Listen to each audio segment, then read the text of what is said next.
Welcome back to my channel. तो आप लोग कैसे हैं? आई होप अच्छे होंगे और आप घर पर ही होंगे, क्योंकि मैं इस वाले डायलॉग से आपको तब तक नहीं छोड़ने वाली जब तक इस देश से, इस दुनिया से कोरोना नहीं चला जाता। ठीक है? तो घर के अंदर ही रहना है, बाहर नहीं जाना है। Okay, this is our mantra, stay home. Okay, तो लेट्स गेट स्टार्टेड। आज हम शुरू करेंगे मैटर, जहाँ तक हमने लास्ट पढ़ा था। आपको आई होप आपको वो वीडियो समझ आई हो, पसंद आई हो। ठीक है, तो आज हम उसके आगे से पढ़ेंगे, that is state of matter. ठीक है, कि मैटर की कौन कौन सी स्टेट्स होती हैं। ठीक है, तो हम शुरू करते हैं आज यहाँ से। प्लीज़ ध्यान से सुनिएगा, प्लीज़ अपने फ़ोन्स वगैरह बाकी की चीज़ें प्लीज़ फ्लाइट मोड पे नहीं, फ्लाइट मोड पे तो नहीं लगा सकते क्योंकि नेट ऑफ हो जाएगा। ठीक है, बट कोई नहीं, चलो जो भी है पढ़ते हैं आगे। ओके, तो शुरू करते हैं स्टेट्स ऑफ मैटर से। ओके, तो मैटर की जो स्टेट्स हैं उसको किसी ना किसी चीज़ की बेसिस पर डिवाइड किया गया। ठीक है, ऐसा नहीं है कि हाँ जी मैंने बोल दिया या किसी साइंटिस्ट ने बोल दिया सॉलिड है, लिक्विड है, गैस है, तो आपका ये डिवाइड हो गया। नहीं, ये किसी ना किसी बेसिस पर डिवाइड हुए हैं, किसी ना किसी चीज़ पर निर्भर करते हैं, तभी इनकी क्लासिफिकेशन हुई। ठीक है, तो किस बेसिस पर था ये हम पढ़ लेते हैं आगे, तो ध्यान देना आप इस बात पे। ठीक है, तो सबसे पहला आपका आता है बेस्ड अपॉन पार्टिकल अरेंजमेंट।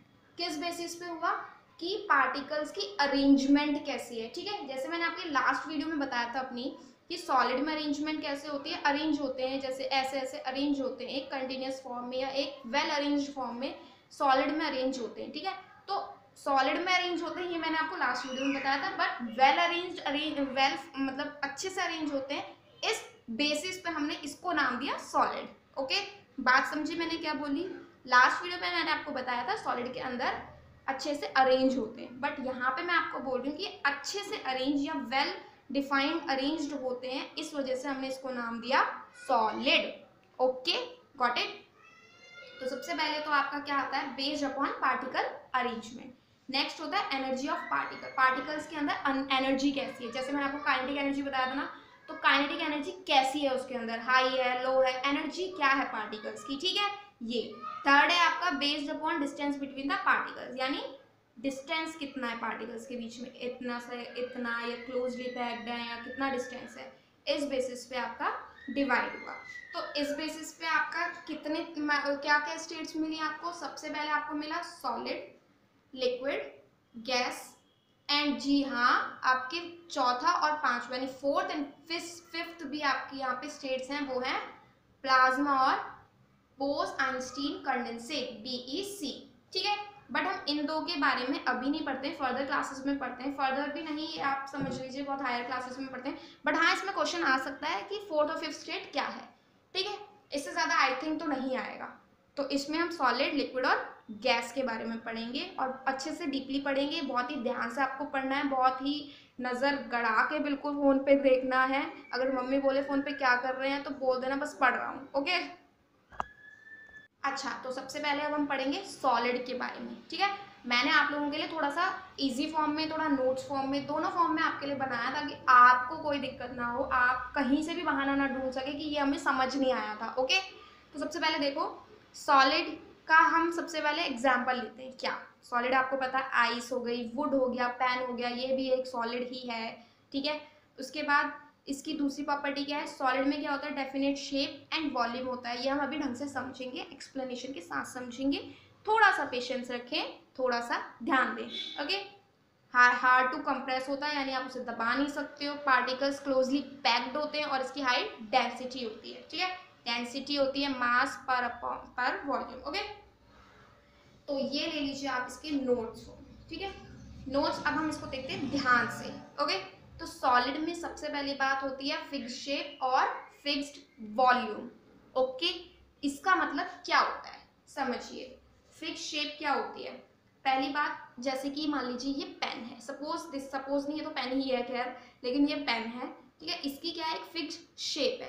ठीक, ये पेन है, इसकी फिक्स्ड, अगर मैं इसको एक बोल में डालूं तो ऐसा तो है नहीं कि ये पिघल के बोल की शेप ले लेगा, है ना, ये ऐसा ही रहेगा। और जो इसका वॉल्यूम होगा, मान लीजिए 10 ग्राम, 5 ग्राम, जितना भी जो भी वॉल्यूम है इसका या जो भी इसकी वो है, ये उतनी ही रहेगी। ये किसी भी कंटेनर में जाके चेंज नहीं हो जाएगी। ठीक है, अब हम ले लेते हैं एग्जाम्पल दूसरा। दूसरा एग्जाम्पल हम क्या लेते हैं, मान लीजिए आपके पास एक स्टोन है, थोड़ा सा इतना बड़ा स्टोन है, आपने उसको तोड़ा, ठीक, आपने उसको तोड़ा, अब क्या होगा कि उसकी शेप तो चेंज नहीं, मतलब उसकी वो तो शेप तो चेंज नहीं होगी ना। अगर आप उस टूटे हुए को भी अगर आप किसी कटोरी, किसी पानी ग्लास में डाल देते हैं तो वो कंटेनर की शेप तो नहीं लेगा ना, ठीक है। और ना ही ये होगा कि हाँ बोल में इसका वॉल्यूम दूसरा था और ग्लास में तो ये फुल भर गया, नहीं होगा ऐसा। तो यानी फिक्स्ड शेप होती है और फिक्स्ड वॉल्यूम होता है, ठीक है। दूसरा क्या, आपका inter particle distances are smallest, यानी पार्टिकल के बीच की जो डिस्टेंस होती है वो बहुत कम होती है, बहुत छोटी होती है, ठीक है। जिस वजह से क्या होते हैं, वो हाईली अरेंज्ड होते हैं, जिसकी वजह से वो एक शेप मेंटेन कर पाते हैं, क्योंकि उनके बीच में क्या होता है, बहुत ज़्यादा कम, मतलब स्मॉल होता है, ठीक है। और यही रीज़न होता है कि वो इनकम्प्रेसिबल होते हैं, यानी आप उसे कंप्रेस नहीं कर पाते। क्या मैं इस पेन को कंप्रेस कर पा रही हूँ, क्या मैं इस पेन को दबा पा रही हूँ, नहीं, क्योंकि इसके अंदर के पार्टिकल्स की डिस्टेंसेस बहुत कम हैं और ये बहुत ही अच्छे से अरेंज है, इसलिए मैं इनको कंप्रेस नहीं कर पा रही हूँ। हाई डेंसिटी होती है, डेंसिटी मतलब मैंने आपको बताया मास पर वॉल्यूम, यानी कि एक यूनिट वॉल्यूम पर कितना मास है। डेंसिटी बहुत ज़्यादा होती है, यानी एक वॉल्यूम बहुत ज़्यादा मास होता है, जिसकी वजह से ये डिफ्यूज़ नहीं कर पाते। क्या नहीं हो पाता, ये डिफ्यूज़ मतलब इंटरमिक्स नहीं कर पाता। फिफ्थ है आपका inter particle force of attraction are strongest, यानी inter particle force of attraction जो होता है, फोर्स ऑफ अट्रैक्शन पार्टिकल्स के बीच में बहुत स्ट्रांग होता है, ओके, जिसकी वजह से वो टाइटली बाउंड होते हैं, ठीक है। आप उसके अंदर क्या होती है, काइनेटिक एनर्जी बहुत लो होती है इसी वजह से। सिक्स्थ है आपका consequent particles are very closely packed, वही है सेम चीज़ की पार्टिकल्स बहुत ही क्लोजली पैक्ड होते हैं, एज यू नो सॉलिड में बिल्कुल क्लोज्ड पैक होते हैं, दैट इज वाई वो एक शेप ये मेंटेन कर पाते हैं, ठीक है। तो ये था आपका सॉलिड फॉर्म। आप सॉलिड को अगर इस फॉर्म में, ऑब्वियसली बात है, अगर डिफ्रेंशिएट करने के लिए आएगा आपके स्कूल में तो आपको, मतलब आपके एग्जाम्स में, मे बी स्कूल तो पता नहीं, बट आपके एग्जाम्स में तो आप ऐसे करेंगे, बहुत ही छोटे वे में लिखना है। बे मतलब में आपको 2 नंबर के क्वेश्चन में इतने लंबा चौड़ा लिखने की कोई जरूरत नहीं है, आपको थोड़ा थोड़ा सा लिखना है, ओके। आगे देख लेते हैं नेक्स्ट टॉपिक, लिक्विड, ओके। तो लिक्विड का हम एग्जांपल ले लेते हैं, मिल्क और water. As you all know पानी आपका लिक्विड है, ठीक है। लिक्विड में क्या होता है, नो डेफिनेट शेप लेकिन डेफिनेट वॉल्यूम होती है। अब आप ना इसको समझ लेते हैं, ठीक है। डेफिनेट शेप क्यों नहीं होती है, क्योंकि आपने लिया एक छोटे से ग्लास में पानी, ठीक है। मान लीजिए आपने आधा लीटर पानी लिया, छोटे ग्लास में नहीं आएगा, बड़े ग्लास में लिया आपने आधा लीटर पानी, ओके। बड़े ग्लास में आपने आधा लीटर पानी लिया, अब आपने उसी पानी को एक फ्राई पैन में डाल दिया, ठीक। आपने उस फ्राई पैन में डाला तो ऐसा तो है नहीं कि वो पानी ने शेप नहीं लिया फ्राई पैन में, या ग्लास की शेप में ही जाके वहां पे खड़ा हो गया, है ना, ऐसा तो नहीं है, ठीक है। इसीलिए उसकी कोई शेप नहीं होती, क्योंकि वो क्या कर लेता है, कंटेनर की शेप ले लेता है, ठीक। लेकिन उसका वॉल्यूम होता है, अगर आपने आधा लीटर पानी लिया है, 500 लीटर पानी, मिलीलीटर पानी लिया है, तो वो 500 ही रहेगा। बस एक ही शर्त है कि आप उसे गिराएं ना, कि आप फ्राई पैन तक ले जाते आप उसको गिरा दें, ठीक है, ऐसा नहीं करना है, ठीक है। आपको कोई एरर नहीं लाना है अपनी चीज़ में, आपको सिर्फ सीधा ले जाइए, तो वॉल्यूम आपका सेम रहेगा, आधा लीटर ही रहेगा, ये आपका नहीं होगा कहीं गायब, ठीक। लेकिन शेप वो कोई सी भी ले लेगा, आप किसी भी चीज़ में डालो, आप कोई बोल ले लो, आप ग्लास ले लो, शेप वो किसी भी कंटेनर की ले लेगा, लेकिन वॉल्यूम उसका चेंज नहीं होगा। If it is 500 milliliter, it will be 500 milliliter in all the containers, okay। Next है लेस कंप्रेसिबल, आप इसे कंप्रेस नहीं कर सकते हो। लेस कंप्रेस मतलब आप इतना भी नहीं कर सकते, ऐसा नहीं है कि मतलब आपने ग्लास में कंप्रेस करोगे तो पानी तो नीचे ही गिरेगा, लेकिन हल्का फुल्का कंप्रेस हो जाता है, ऐसा नहीं, बहुत टाइट रहता है, रिजिड नहीं रहता है ना। फिर फोर्थ है आपका particles can move with in the container, particles container के अंदर मूव कर सकते हैं, जैसे सॉलिड में नहीं मूव कर सकते थे, सॉलिड में जिसमें है वैसे ही रहेंगे, वो मूव नहीं कर पाते, लेकिन पानी तो आपको पता ही है कंटेनर में मूव कर लेता है, और लेस डेंस होता है, सॉलिड के हिसाब से इसकी डेंसिटी लेस होती है, ठीक। सेम वही, doesn't have any fixed shape but fixed volume. Inter particle distances are larger, distance क्या होता है, लार्जर होता है, इसीलिए वो कोई शेप नहीं मेंटेन कर पाता है। लेस कंप्रेस, आप कंप्रेस कम कर पाते हो, ठीक है। Density is lower than solid, solid से कम होती है डेंसिटी, और इसी वजह से वो इंटर में डिफ्यूज कर जाता है, ठीक है। इसी वजह से क्या होता है, डिफ्यूजन हो जाता है, इंटरमिक्स हो।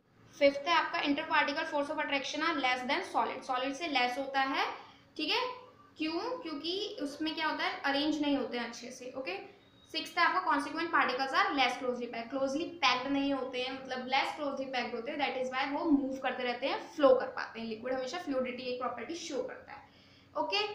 फिर नेक्स्ट आता है, हमने सॉलिड पढ़ लिया, लिक्विड पढ़ लिया, अब आता है इसमें गैसियस स्टेट। तो let's see about gaseous state.